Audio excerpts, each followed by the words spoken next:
using the resources faster than the earth produces the resources. Because the appetite of greed knows no bounds, and the more you have, the more you want. That's generally the way that it works. There's exceptions, but that's generally the way that it works. If there isn't the inside satisfaction, now, mode of goodness is good. Mode of goodness is definitely good, but it's insufficient. It's insufficient in a number of ways. It doesn't, in itself, doesn't awaken spiritual understanding. It may be an incubation chamber for spiritual understanding, but in and of itself, it doesn't give spiritual understanding. Without that spiritual understanding, there's no satisfaction. And without the satisfaction, greed is going to raise its ugly head, and it happens, even with good people. But good is good. But the greed is a very difficult problem. Very difficult. Here's an image just showing the idea of people going green, but it's insufficient. It's good, but it's not sufficient. The spiritual awakening is a necessary companion with using, many of you, I guess I can give this verse so you're not totally new people. The Isavasya verse from Ishopanishad. Isavasyamidam sarvam yat kincha jagatyam yat jagat, the first verse of Ishopanishad, that says there's an Isha, or controller. And the controller is the owner and controller of everything. And that owner and controller of everything has given us our requirements, our quota, Prabhupada translates, and we can accept that. Engage ourselves with that quota that's necessary for our maintenance, not accepting other things, knowing to whom they belong. They belong to the Isha that is meant for the maintenance of others. So the greed of some means the deprival of others. What to speak of the resources of nature that are limited. So a God-centered life is essential because two things, more at least, there's a satisfaction within that says that's sufficient. What I need is all that I need. I don't need more than what I need. And the other is there's a satisfaction in that there's a sense of gratitude, and then accepting that which has come as my maintenance from the maintainer, and utilizing that in that spirit, not just here's my quota of sense enjoyment or my quota of self-centeredness, and that's my quota, so it's okay. But it goes beyond that. Here's another illustration, and in the same chapter of Uddhava Gita, another verse on the same theme. You see down the bottom there's a sword, and the top is meant to illustrate a forest, kind of modernistic art. But that sword, Krishna is advocating, we use it properly. The network of material desires is created when one falsely thinks that he can establish himself permanently in the material world. This binding network should be cut by the sword of detachment, semicolon. Otherwise, one will be forced to wander in the illusory network of Maya, there she is again, with no understanding of liberated life on the spiritual platform. Now, the sword of detachment needs to be properly understood. The sword of detachment doesn't mean trashing things. What's going on here? Doesn't mean discarding things, giving them a bad name, etc., etc. Detachment means, those of you that read Bhagavad Gita, you know what detachment means. What is called detachment is the same as linking oneself with the Supreme, for one can't be truly detached without linking oneself with the Supreme. Say it the other way. When you're linked with the Supreme, then you see all things in relation to the Supreme. And that's the detachment that's being referred to. The sword of detachment is to see things in relation to the Supreme and act accordingly. Let's go back to the question, why creation? Because we wanted it. Supposing you reach the conclusion, I'm not having fun. It doesn't produce the happiness I was expecting. And then there's something, but it's not the happiness I was expecting. So now what do? There can be the detachment born of frustration, but that's incomplete. Rupa Goswami writes about this. That the detachment is connecting to the Supreme. That's yoga. You connect to the Supreme, and then there's detachment. Detachment from yehi samsparshaja bhoga, the idea of enjoyment coming from senses contacting sense objects. That's the sword of detachment. A few more and we're done. Here's the Bhagavad Gita verse, chapter 5. An intelligent person does not take part in the sources of misery, which are due to contact with the material senses, O son of Kunti. Such pleasures have a beginning and an end, and so the wise man does not delight in them. Now, the senses are going to contact sense objects just because we're embodied beings. And there's going to be some sensation. But if attention doesn't go there, it's got to go somewhere. So where does your attention go? I was thinking one of the topics to speak about is distraction. So if your attention doesn't go to the Supreme and the senses are contacting sense object, there's going to be some sensation. And your attention goes there. Like I like it or I don't like it. Attraction, repulsion. Yoga means you're aloof. That's the detachment. I'm aloof from, there's some sensation. Yes. I mean, when I got up this morning in Connecticut, it was 32 degrees, and north of where I was, it was snowing. They come here and it's 70 degrees. So some like it hot, some like it cold. Some like it in the pot 3 days old. You've heard that one before? Anyone? No? You've heard that one. It's the modes of nature. Some like it hot, some like it cold, some like it in the pot 3 days old. That's the mode of ignorance. Some like it hot, some like it cold. So, for some persons, one object is enjoyment, another person experiencing suffering or misery or something unpleasant. When food is another man's poison, another way of saying the same thing. So when there's an experience, you don't become dull or numb. But it's not what's at all important. It is what it is, and you deal with it according to your capacity. And there's a higher purpose, and you're sheltered in that higher purpose in life and internally, where your life is going and what's being cultivated inside. That's bhakti life. Same world, same senses, same objects, different experience.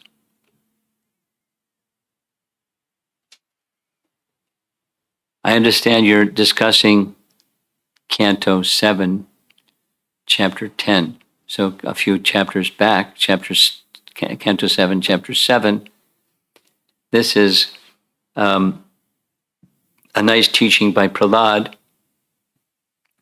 One is happy as long as one does not endeavor for happiness. As soon as one begins his activity for happiness, his conditions of distress begin. It's a very similar to that other verse I quoted from Bhagavad Gita. That other verse, I'll say it again. Yehi samsparshaja bhoga. When you're anticipating happiness by senses contacting sense objects, something else happens. Not happiness, dukkha, distress.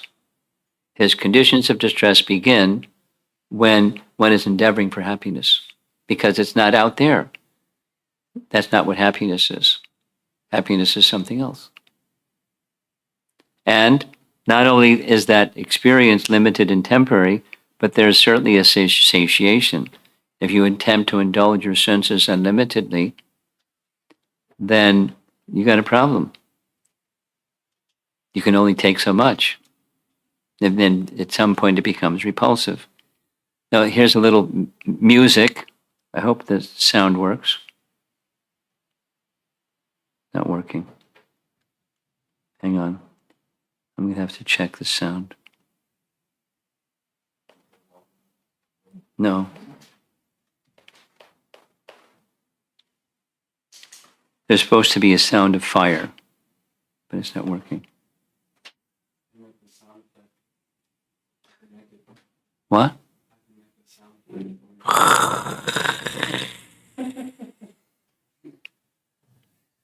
That's lust. But what are you going to do for this one? This is the Who.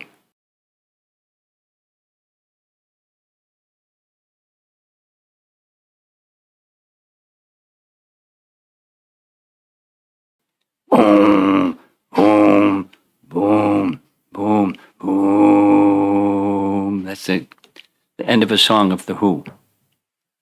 I don't know why it's not doing it. Maybe if I disconnect this thing. Anyway. It works well. So there's death at the door, and the lady is saying to her husband, he says, we're out of anytime minutes. Like, when is death coming? Anytime. And when death comes, it's anytime minutes are over. So live your life pursuing happiness through sense gratification in varieties of the tongue, the genitals, etc., etc., etc. And then comes death. Limited and temporary, and then finished. So that's not a pretty picture.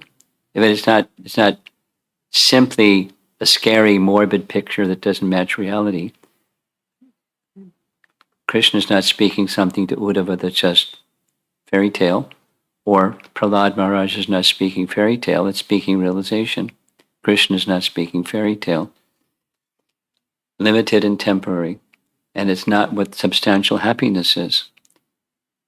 And here's the topic of spiritual happiness. So that was the starting point. What's happiness and why is it difficult?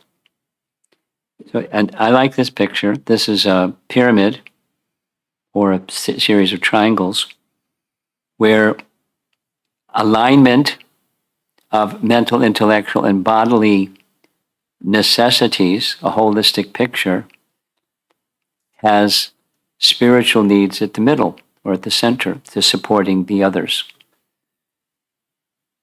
I like the word. This is a word that Sachinandan Swami uses a lot, so I like alignment. We're almost done, by the way. So,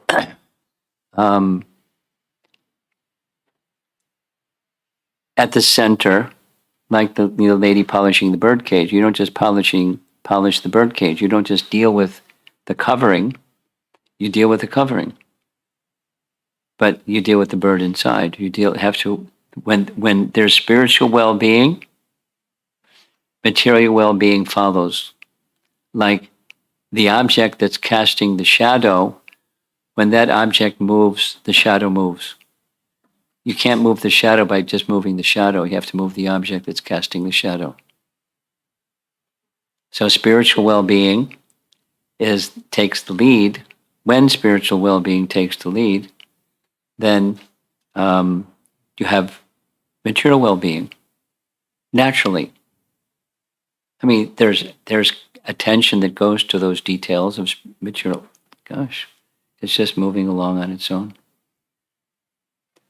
So this, the sound with this one is "Here Comes the Sun." Do do do. Here comes the sun. I say it's all right. Okay. Well, it was just a music score, not so much the words. But I don't know why it's not working.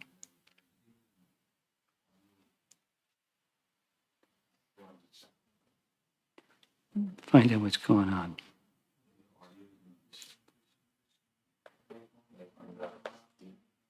What's the volume on the TV? No, it should come out of my computer. But speakers, Realtek. It doesn't give an option for where the sound's going to come from. Anyway, I'm a techno bozo, so. Anyway, here comes the sun. So that's the image. This is Bhagavad Gita, chapter 5. A liberated person is not attracted to material sense pleasure, but is always in trance, enjoying the pleasure within.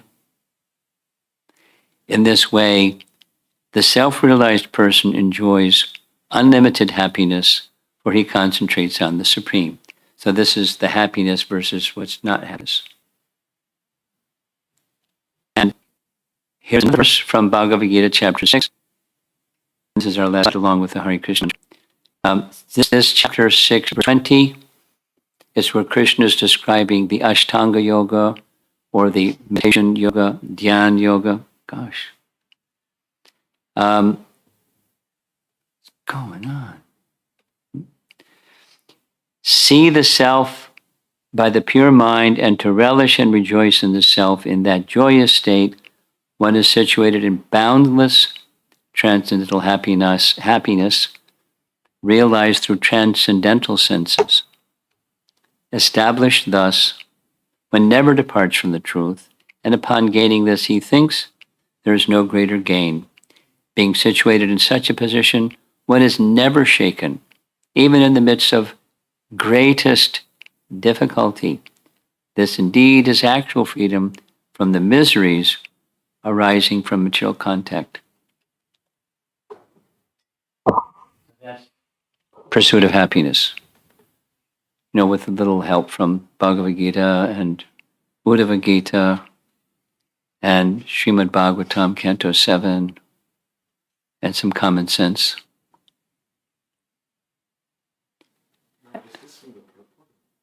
It's in the purport.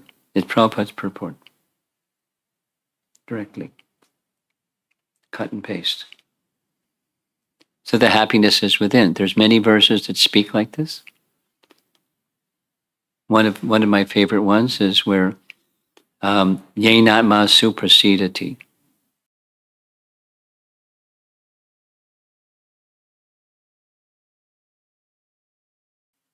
Su prasana. Prasana means happiness, and su, the prefix su, means great happiness. So the great happiness is accessed when one is engaged in devotional service to Vasudeva, Krishna. Then then one feels complete happiness. At least that's where it is. One may not experience it immediately, but that's where it is. That's the reality pill. That's what real happiness is. And the reality pill is also, the other one isn't what real happiness is. Pursuit of happiness. That's the topic. Now you're to discuss.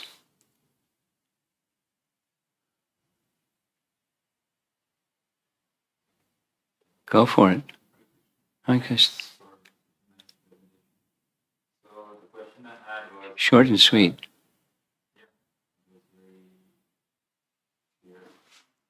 And that's why I have a question that sometimes, like, spiritual happiness is here, and then like from the presentation, that the pursuit of happiness is just causes misery. But sometimes The pursuit of material happiness, yeah. Yeah. But it feels like sometimes the practice of bhakti is also a struggle. And although in hindsight, you can see that the struggle was also good for transformation and growth, but then when you're in it, it feels like, so to say, that the bhakti process is also very struggle. So when you're not fully enlightened, or fully, but We're in the same boat. And so? No. Well, you can. I mean, but it's not going to bring you what real happiness is. Yeah, so yeah, the question then is like, what sustains you, for example, to keep going at it for so long versus me? Versus what's the other option? So what sustains one in spiritual practice when there, and in fact, it's not just snap the fingers and voila. It's not. It doesn't come so easily. In fact, there's a bit of a struggle to get there. So what keeps one going when there's a bit of a struggle to get there? It may make one look over the shoulder and say, maybe you took a wrong turn. Maybe I should, whatever.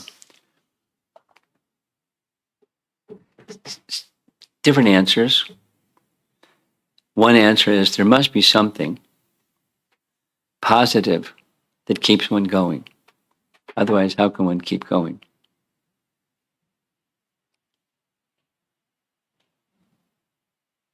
Once upon a time, I was a young man.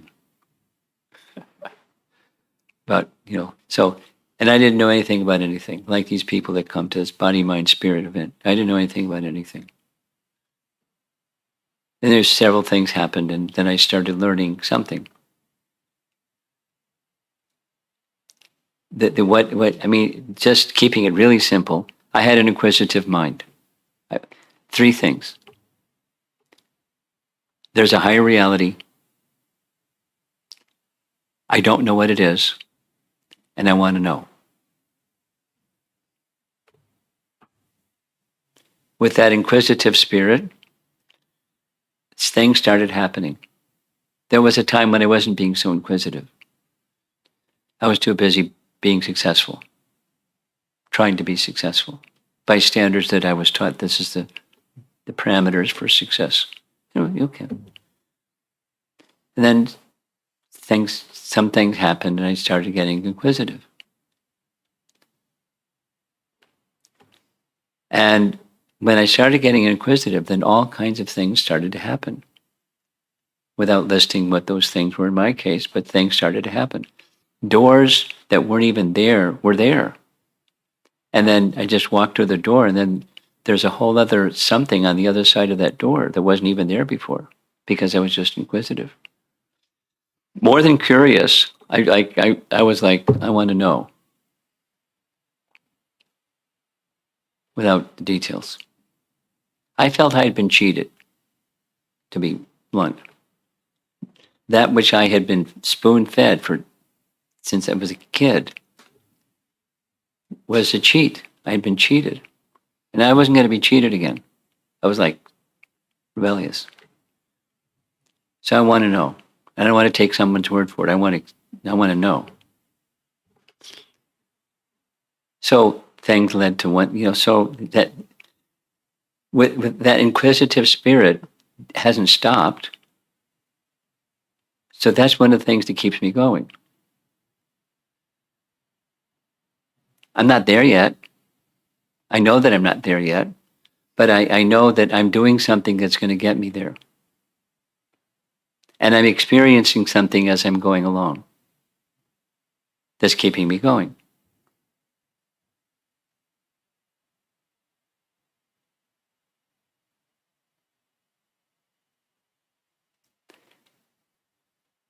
Shraddha and sadhu sangha. Those two words, you know the meaning. Anyone here not know the meaning? Isaac, you know the meaning? Shraddha. Shraddha is faith. So what's faith? Chaitanya Charitamrita gives an answer. What's faith? It's the confidence that by achieving one thing, this is the English gloss of Lord Chaitanya's words. By achieving one thing, all other desirable things will be accomplished. Shraddha Shraddhe Vishvas Kahe Sudrita Nishchaya. Then he identifies the next line. What's that one thing? Krishna Bhakti. And one can say, I'm not there yet. I have some idea. I have some sense of Krishna bhakti, but I'm not at the stage where I have full experience of everything, all happiness that's available, etc., etc., etc., etc., etc., etc. But I can experience moving closer. And there's ups and the downs because that's how the bhakti process works. Because we're contaminated and conditioned and complacent and distracted, but progress. And I see great souls. I have faith in the reality of great souls that have achieved that, and they're very encouraging. They're not saying, 1 in a million. They're saying, go for it, and we'll support you. And I feel it. Otherwise, how can so? Sadhu Sangha. That's Sadhu Sangha. You know the meaning. It's association with sadhu. And sadhu sangha can be contemporaries, sadhus, but it can also be predecessor acharya sadhus. And feeling a lot of inspiration from those personalities in a very real, personal way. Not like they come in my dreams or they come before me in a vision or something like that, but a relationship.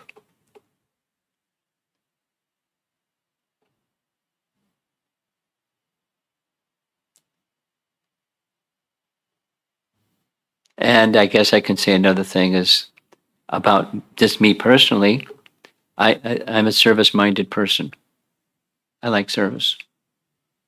And so an inspiration, something that keeps me going is being in the mission of my spiritual master and ISKCON's founder, Acharya Srila Prabhupada. And when I'm doing things that are connecting from the heart and in practical ways with that mission, I feel satisfaction. Not only, a notion that my life now has meaning, but something in the deepest part of my being, some satisfaction. It's, tiny little guy over here doing this and over there doing that, but satisfaction that's not available otherwise. So those are some things that keep me going. And it's back to the frame of your question. Is there a struggle? Yes, but I know what that struggle is. It's it's my conditioning, my rebelliousness, attraction for illusion, and all those things. It's my conditioning. That's the struggle. So I'm not going to yield to that and say, well, it's stronger than me, so I'm just going to yield to it and become subservient to my conditioning. Say no to Maya, say yes to Krishna. And is it uncomfortable in between where I am and where I want to be? Yes. Transition is always uncomfortable. It's not a bad sign, that's a good sign. If I was comfortable, that would be a problem.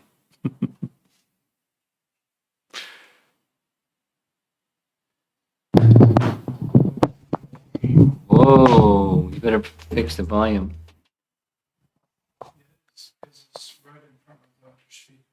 Yeah, turn the speaker a bit. Yeah, that's good. Hare Krishna. Okay. So, first of all, thank you for a well-articulated class. Thank you for getting straight to the point. It was no beating around the bush. You answered No all the beating biggest around the bush. questions of what's mostly on everybody's mind that is existing in the human body, so I appreciate that. However, I have some things that have been deeply stirring around as far as the practicality of how we develop this motivation in bhakti. How do we develop a love for God that motivates our bhakti in a healthy way without saying, oh, I'm trash and I need this in order to make up for all this sin? Whereas I feel like a love for God and a healthier approach to the situation is more sustainable long term Of insofar as course. it chooses. But so let me say three things. One, motivation by a stick is not very motivational for persons who are in the mode of goodness. It may work for persons who are in the mode of ignorance, but it's limited and temporary. Second is, amen, brother. The love is stronger than a stick. So your question is how to get that into that love mode. How have you done it in your spiritual practice? Okay. My favorite answer to a question like this is sadhu sangha, and then start to unpack it. I'm a visual person, so let me do a visual. Here's a cotton ball, and what's cotton ball? It's just strands of cotton. So here's this strand, here's that strand, here's another strand. Put them all together, you get a cotton ball. So sadhu sangha is the cotton ball, and I can say this strand, that strand, the other strand. And for me personally, Srila Prabhupada is that sadhu that gives me life. And in feeling that connection, I'm not one of those persons that I often served in separation.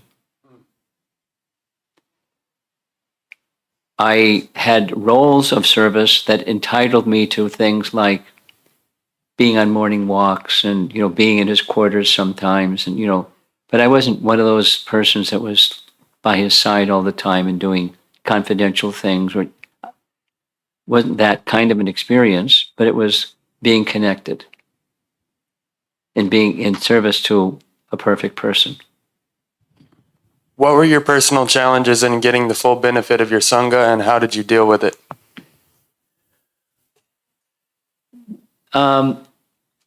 Be honest, probably hit and miss.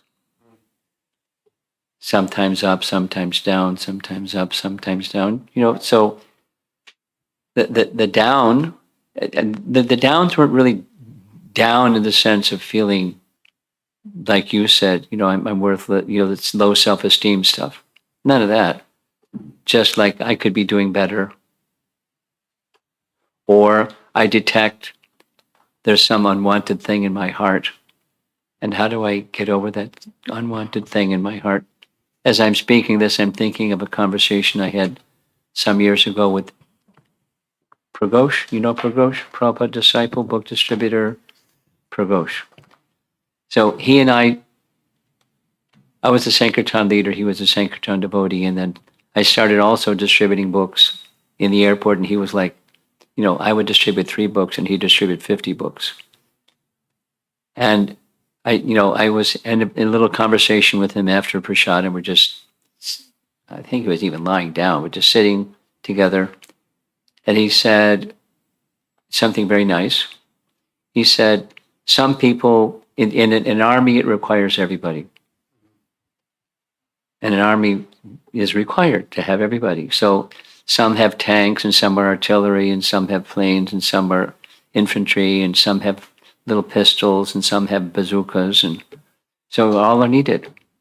So you may be, your contribution is this, and someone else's contribution is that. But it's appreciating and respecting the service of others. So it's that kind of, not that I needed some encouragement, I was feeling discouraged. I was just appreciating how much empowered he was by Krishna to do what he was doing. And, in comparison, I'm a small fry. Not like I feel discouraged, Right. but, I'm just honoring him. And he was just turned it around and saying, the way that I observed how he did his service. He would, when we would go, for example, when we would go to Mayapur, he would mix with everybody, not just the book distributors and the people who go, rah, rah, rah, you're a great distributor, and take accolades and, enjoy the honorifics that he got. He would just spend time with people that did other service, because he was one who appreciated other people's services. So that was a nice lesson.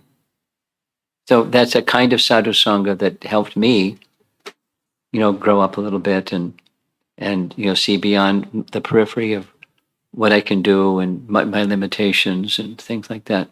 That being in the company of other persons that have vision and have enthusiasm. Um, that's part of sadhu sangha that helps one go and continue and go beyond limitations. Go ahead. You want to say something? I do. Thank you. Thank you. We'll come back if they don't have any question. Isaac. We got two. Thank you. I got two questions. Just one. For now. Okay. It is possible that every single living being, become God conscious and happy in this age of quarrel and hypocrisy. That's a big question. First of all, every single person, let's just start with human beings, because the other living entities are also persons. The possibility is there. However, it takes a transforming agency to bring persons who are really covered to a position where they're not covered. And it also takes a willingness in the persons who are covered to receive that which greatly powerful persons can gift to them. But so there are certainly examples, not only from Chaitanya Charitamrita, but in our contemporary life, where persons who are really covered became transformed. So is the potential there? Yes. So it requires two things, mercy and effort. And when there's sufficient mercy and a willingness to receive that mercy, that much effort at least, then one can get out of the suffering condition and experience spiritual happiness. There's a teaching, it's from Rupa Goswami's writings, just to keep it simple, that some of you may know already. There are 64 items of bhakti, 5 are the most potent. And Rupa Goswami writes, any one of these 5, if done without offense, any one of these 5 can give even a neophyte an experience of bhava bhakti. Now that's not prema bhakti, but it's bhava, it's a spiritual ecstasy. So I'll say it again. Even a neophyte, if one does any one of these 5 without offense, small condition, then the experience of the bhava stage of bhakti can be theirs. Can. So the potential is there. Then there's mercy and effort, a willingness to receive and do something with that which you've received. Regarding with the prophecy of Mahaprabhu, that say that it will rise the whole society, whole civilization. Well, the potential is there. It's your question. The potential, but some persons are going to say no. Well, they'll do worse than say no. They'll throw rocks, or say you're going to hell, or they'll say other things.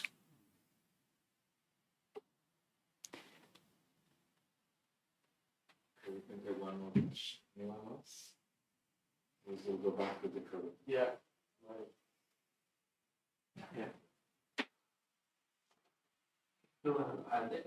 No, we have one more question because I just do it. So, my thinking, like my personal thinking going on like I studied Bhagavad Gita in some, like Krishna's instruction, like many years before I will start, okay, you become, work for me, in karma yoga. Yeah. So I was doing service, I was happy. Good. Then still confused, maybe I'm not doing good. Then starting the Manmana Varma Bhakti, you become my devotee, so I try to be good devotee. So many years I was following that, even Krishna told the same sloka 2 times. So, and nowadays, I realize that Krishna is saying like, Samanata, balance it. So when I'm trying to balance my bhakti, my personal life, my economic life, so it's giving a little guiltiness maybe. Greediness? Guiltiness maybe. Guiltiness, Yeah, okay. I'm feeling like maybe I'm not doing 100%, but this is my realization after many years in bhakti yoga that when I try to balance it, try to unfocus money, try to do, I feeling I'm not doing maybe best. Am I doing best? Am I not doing best? You know, or sometimes I mean like little confusion when I try to balance. When you try to balance, what is it you're trying to balance? There haven't, balances, you mean like My bhakti material, dharma, spiritual? material, yeah. Like, is this material? I think like if I Okay. go to earn money and try to like self-sufficient by myself, is it material thing? Something? Okay. I have a very short and sweet response to the balance question. And my short and sweet is there's no such thing. Balance is on this side and that side, and balancing between two things that are in opposition to one another or seeming to be in conflict with one another. The balance really is the wrong way to approach. And the right way to approach is that which is of your psychophysical nature, dealing with the material energy according to your capacity and so forth. Put Krishna at the center, and then you do that. It's a little more. It's bhakti. It's, instead of karma yoga, it's bhakti yoga. You do that for Krishna. Earn wealth for Krishna. Now, what does earning wealth for Krishna mean? Krishna is maintaining you. You know that there's the philosophy that says if Krishna took away the ability, you couldn't work. Krishna is the ability in man. So the ability is Krishna, the intelligence is being supplied. Everything is being supplied by Krishna. So work for Krishna. And whatever comes is Krishna's. And then you take the responsibility Krishna has put in your hand, at your disposal, Krishna's. And you use that which is Krishna's in service to Krishna. Then it's not a balance. Then it becomes time management, not balance. But when you're doing the worldly, it's bhakti. And you're doing the hearing and chanting and remembering and worshiping and all of those things, the direct 9 processes, that's bhakti. And the others are also bhakti. Because it's for Krishna. It's Krishna's for Krishna. So how do you make that that's and the worldly side not a balance, but Krishna's? And that's bhakti. As bhakti grows, then when the consciousness behind the activity becomes elevated, then the activity takes on bhakti qualities or becomes spiritualized by your bhakti. So exercise your bhakti muscle and it'll get stronger. Just like physical therapy.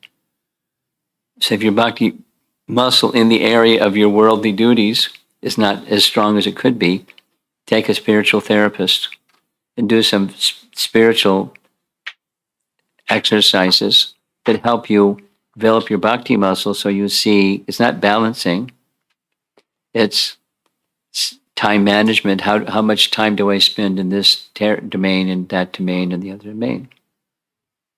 Whatever those areas of what my swadharma is, my duties are, prescribed duties for me. You do them for Krishna. That in devotion with bhakti driving the machine.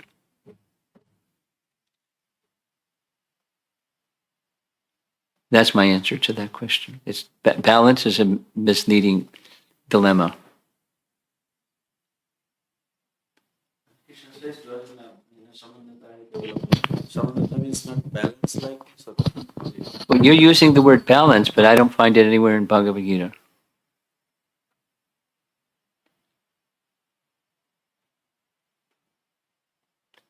This Karma Yoga verse, you know the verse, Yad Karoshi, Yad Asnasi, Yad Jahosi, Dadasi, Yad.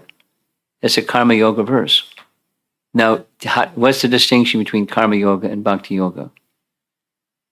Karma Yoga is detachment from the results and offering the results to the Supreme. And Bhakti is you're working for the Supreme. Automatically, the results go to Krishna.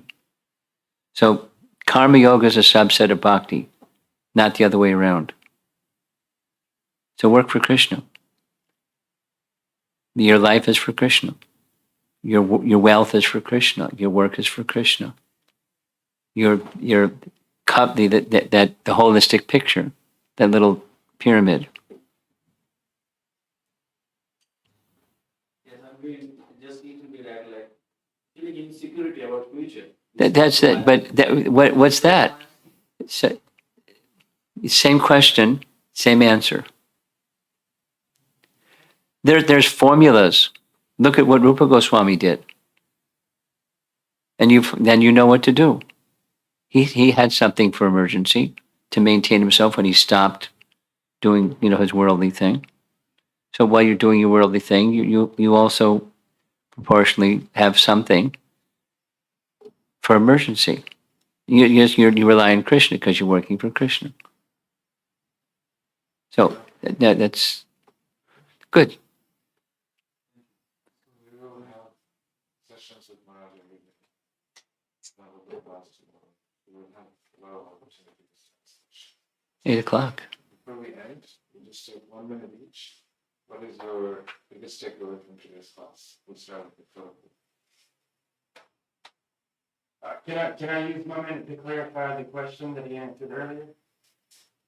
Because this was kind of my takeaway. I mean, go back. Okay, thank you. Very quickly. So, just to clarify, the first question was how do you develop a healthy love for God and a healthy motivation in your bhakti? In short, your answer was sadhu sangha. Yeah. I asked what were your biggest hindrances and how did you overcome them insofar as it concerns your interactions with your sangha. It sounded to me like, and please correct me if I'm wrong, that at times you felt inadequacy amongst some of your really brilliant peers. And how you began to overcome that was you saw the qualities in your peers, in your sadhu sangha. You saw qualities in people that weren't so caught up in that, and that they seemed more fulfilled. So you kind of just let go of the sense of inadequacy. That's not what I said, Okay. but that certainly that was part of my experience. It's my response to this topic is there's not a bucket. You put everything, and you've got the right description of what the bucket is, and you put things in the bucket. That there's bhakti life is very dynamic, and there's lots of features to it, and it's not this or that or a third thing or just these three things. It's very dynamic, and at different times, different experiences, and and the relationship with Krishna is also very dynamic. Sometimes and sometimes and sometimes. So it's in other words, it's a relationship for me. It's a relationship with Prabhupada, and knowing with direct experience that serving, because I like serving Prabhupada's mission brings happiness and a sense of gratitude that I've received so much, let me give back. That's the sustaining factor. When there's a sense of inadequacy, there's no dwelling on inadequacy. It's what what you said. It's love, because he's my master, I'm his servant, and I feel that relationship, a loving relationship. He's picking me up from where I was, and he's continuing to do that. And I'm very grateful. Let me continue serving. You get one sentence I don't want to. One sentence. This is good. No questions. Yeah, no question. If you need time, we'll go move on to the next. We'll come back to you. No, I think just Maharaj said, that I, my answer, like, balance is also conflict, is helping a lot. Like, you know, like balance is also bhakti and material. Balance is also like can be conflict. It's good for like damage. Not exactly what I said, but that's okay.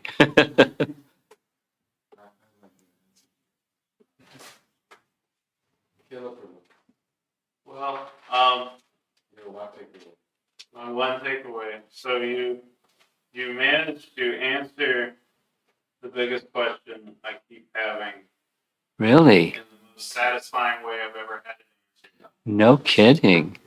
Which was basically why, because you know, you hear it a lot of times, especially in Prabhupada's writings or in lectures and stuff, they make it sound like attaining to Krishna and material enjoyment are mutually exclusive.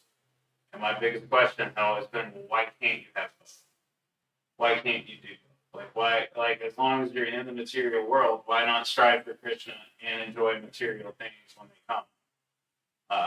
But then when you talked about there's the satisfaction that says all I need is all I need and is grateful for it. And that's the most immense satisfaction there is. And it just occurred to me that even like going out of your way to taste material things distracts you from that Yes. satisfaction. Let me So add. that's what it becomes an issue. Let me kick that topic one more time around. When you, someone, a young girl, a high school girl who was a nice devotee, was asking this question, very sincere girl, in a public forum, she was asking the same question. I was surprised that she asked a question in a public forum because, you know, teenagers always feel they're going to be judged and all that stuff. So I said, if you do that, what you're doing is you're buying into duality. The paradigm that says happiness is out there. And it's not just happiness, something's out there, but you're buying into the duality. Happiness and distress. It's more of the same and more of the same and more of the same. Now, what's the option? You extend your senses towards something with the idea that Krishna is to be pleased. And if it's not the idea that Krishna is to be pleased,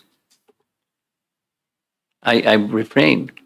I not repress, but let me get in the right consciousness. So when I do stuff, it's not in the duality realm, sukha dukkha realm, happiness distress realm, because that's not happiness. It's not happiness.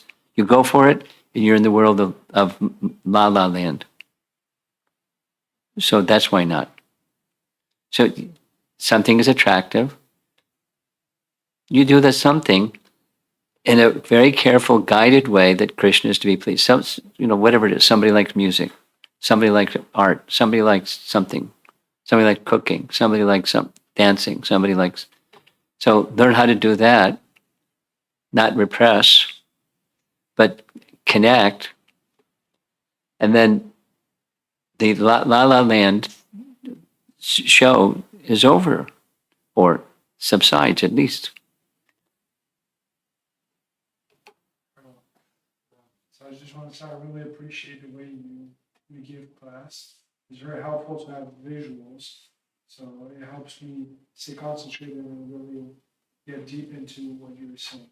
So I find this very practical when you're doing it. What I connected with the most is when you said that expectations that are not met lead to frustration. And it connected to me very much because this morning I actually had to give class.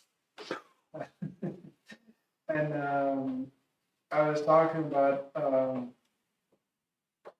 that the only way to enjoy material wealth is to use it in service of Krishna. And I was breaking down any other ways we were going to use material wealth. And I was just proving the point of we go in a vicious circle of not being happy and it doesn't lead to anything, basically, to make it short.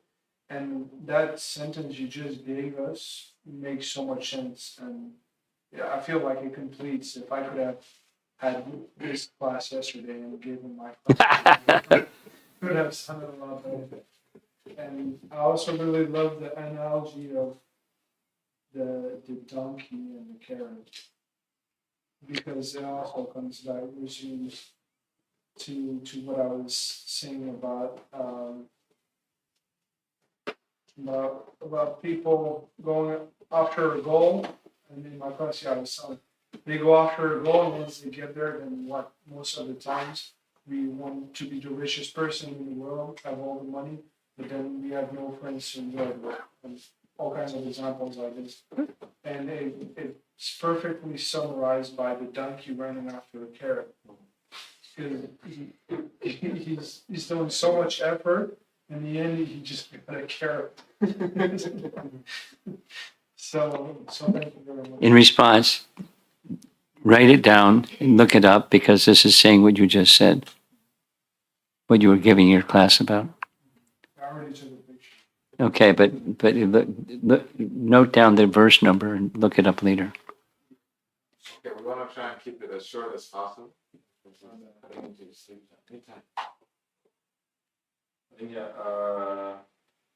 you so much for clarifying that. And I think the point I took was when the consciousness behind the activity elevates, then everything becomes different. That's my one point. Okay, one language. Thank you. That's this one.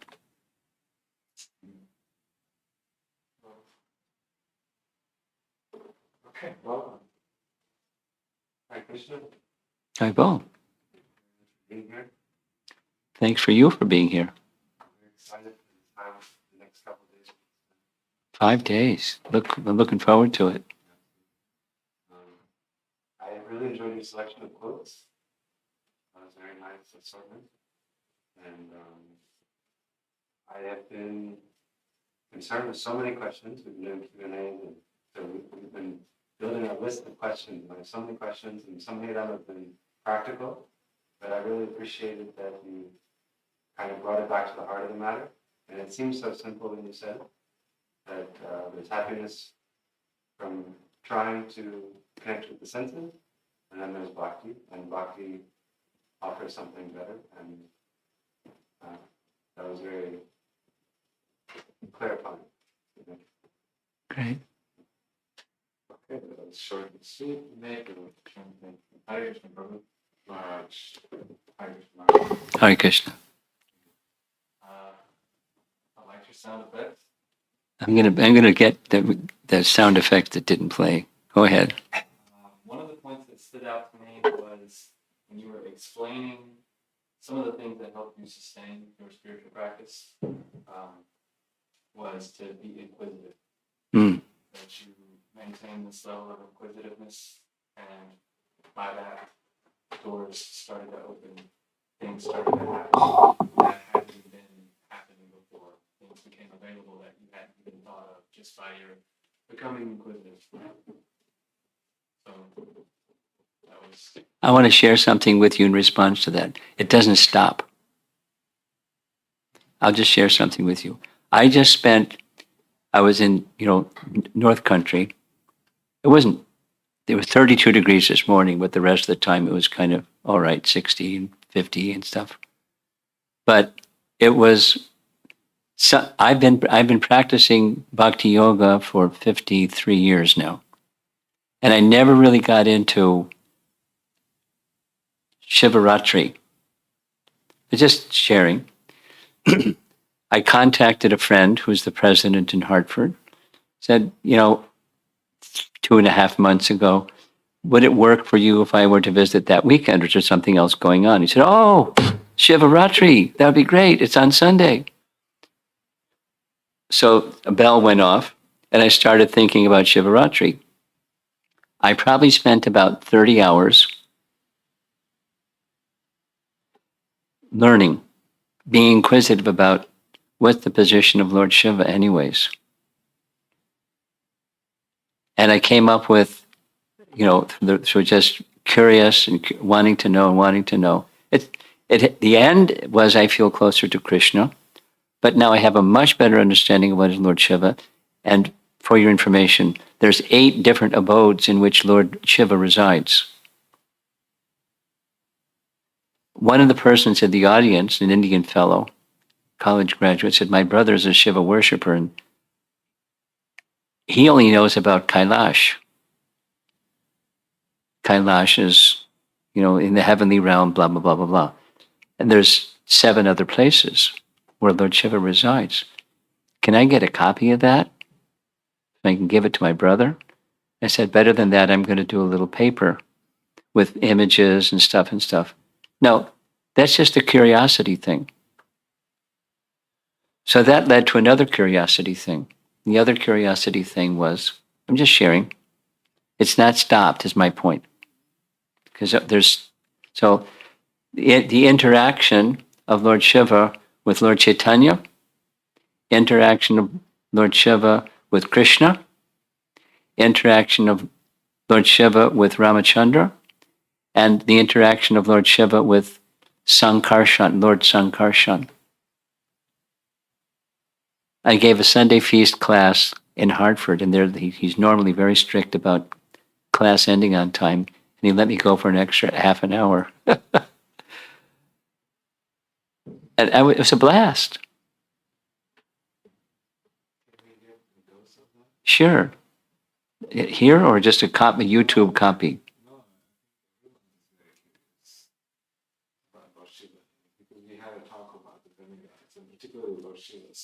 Well, the first class was 2.5 hours. The second one was an hour and a half.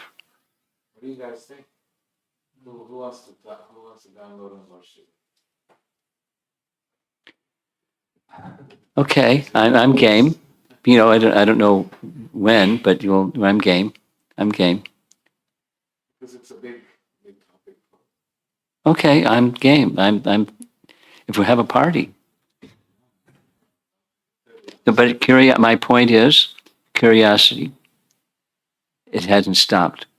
So I liked it so much. I was feeling it helped my appreciation for who Krishna is in relation to Lord Shiva, because it was never so clear as it is now.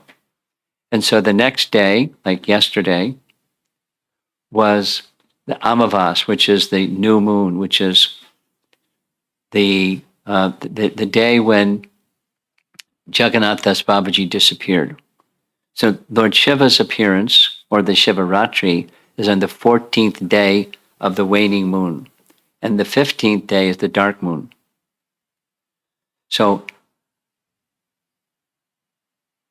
I spent about 6 hours diving deeply into the life of Jagannath Das Babaji, like I never had before in 50-something years. So my point is, curiosity doesn't have a beginning and an end. Once it begins, you just stay with it. There's an unlimited ocean of mystery, and his Jagannath Das Babaji's bhakti was just out of this world. Out of this world. Wow. You feel it's arising from curiosity. I want to know. There's another reality, and I want to know that other reality. I know that I don't know, but I want to know. And I want to learn from those that know.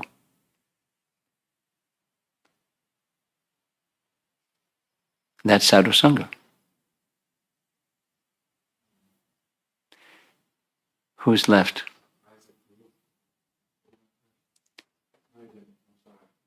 You have to share one takeaway from this discussion.